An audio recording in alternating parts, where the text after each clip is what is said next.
Porn clips पाहिले आणि कॉम्प्युटरमधला सगळा डेटा उडाला। हा धक्कादायक प्रकार घडलाय सांगलीच्या माथाडी कार्यालयामध्ये।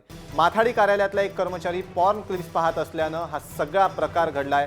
पॉर्न वेबसाईट ओपन केल्यानं त्यातल्या व्हायरसनं कार्यालयातल्या कॉम्प्युटर्समधला सगळा डेटा उडवला। माथाडी कामगारांच्या आणि सोसायट्यांच्या नोंदी त्यामुळे उडाल्यात। त्याविरोधात सांगली मार्केट यार्डमधल्या माथाडी कामगारांनी कार्यालयात घुसून ठिय्या आंदोलन केलं। कामगारांनी जोरदार घोषणाबाजी करत संबंधित कर्मचाऱ्यावर कारवाई करण्याची मागणी केली आहे।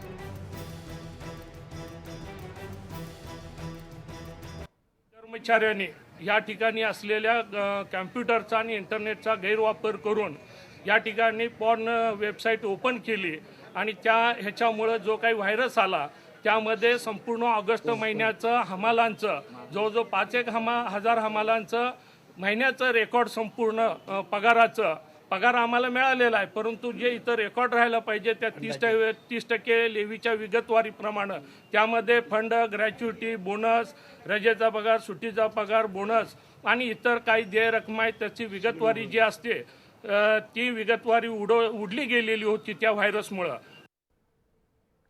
सांगलीतल्या माथाडी कार्यालयात नेमका काय प्रकार घडलाय याचा आढावा घेतलाय आपले प्रतिनिधी दीपक चव्हाण यांनी। माथाडी कार्यालयामध्ये आज एक धक्कादायक प्रकार उघडकीस आलेला आहे। या कार्यालयामध्ये पूर्ण साईट ओपन झाल्यामुळं माथाडी कामगारांचा जो डाटा आहे तो डाटा लॉस झालेला आहे। साधारण 15 ते 1 महिन्याच्या दरम्यानचा हा डाटासुद्धा लॉस झालेला आहे। आपण याच कार्यालयामध्ये आहोत। हेच माथाडी कार्यालय आपण ज्या ठिकाणी पाहतो आहोत।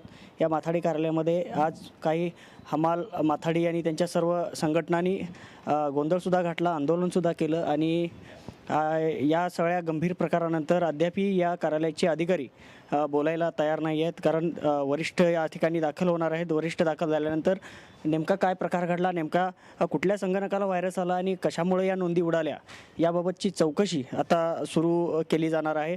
मात्र सध्या तरी याबाबतीत अधिकाऱ्यांनी बोलायला नकार दिलेला आहे।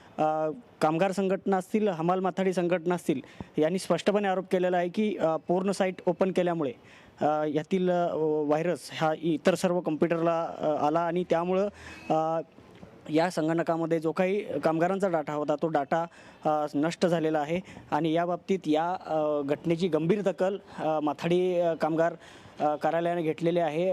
त्याचे सहाय्यक आयुक्तसुद्धा सांगलीमध्ये दाखल होऊन या संदर्भातल्या पुढील ज्या काही कारवाई आहेत त्या कारवाई करण्याबाबत त्यांनी आश्वासित केलेलं आहे। मात्र शासकीय कार्यालयामध्ये काय चाललं आहे हे आता ह्या प्रकारावरून पुन्हा एकदा समोर आलेलं आहे। व्हिडिओ जर्नलिस्ट योगेश मानेसोबत दीपक चव्हाण, जय महाराष्ट्र, सांगली।